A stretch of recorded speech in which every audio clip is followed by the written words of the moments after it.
ชั้นกลางหนทางมักเลยมืดมนอ้ายนี้บัวพูดจะรอการดาเพราะอ้ายนี่นะเกิดมาเป็นคนทุกข์จนพ่อแม่ของน้องบ่ต้องห่วงลูกของตนหากนางได้พวกคนจนอนาคตเหมือนมนหมดใจหน้ามนอายนี่จนเหมือนแม่น้องสาวถ้าแม่น้องเว้าสายยังจำไว้ในใจผู้ตัวว่าจนบ่ต้องถอยไปให้ไกลคำนี้แม่น้องบอกอ้ายมันเจ็บหัวใจคนจนชาตินี้บ่มีบุญวาสนาผู้เถิดการดา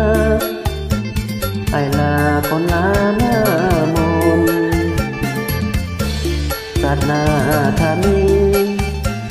อ้ายนี้ขอพบอีกคนชาตินี้อ้ายเกิดมาจน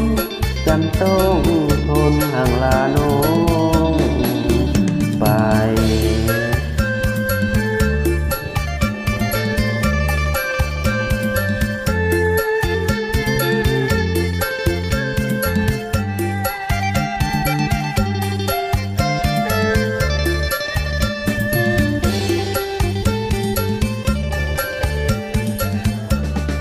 หน้า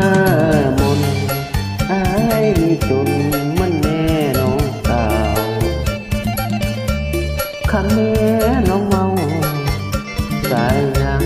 จำไว้ในใจผู้ตัวจน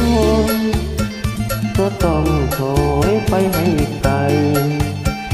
คำนี้แม่น้องบอกอ้ายมันเจ็บหัวใจคนจนชาตินี้บ่มีบุญวาสนาผู้เถิดการดาอ้ายลาก่อนหน้ามนชาติหน้าถ้ามีอ้ายนี้ขอพบอีกคนชาตินี้อ้ายเกิดมาจนจำต้องทนต่างลาโล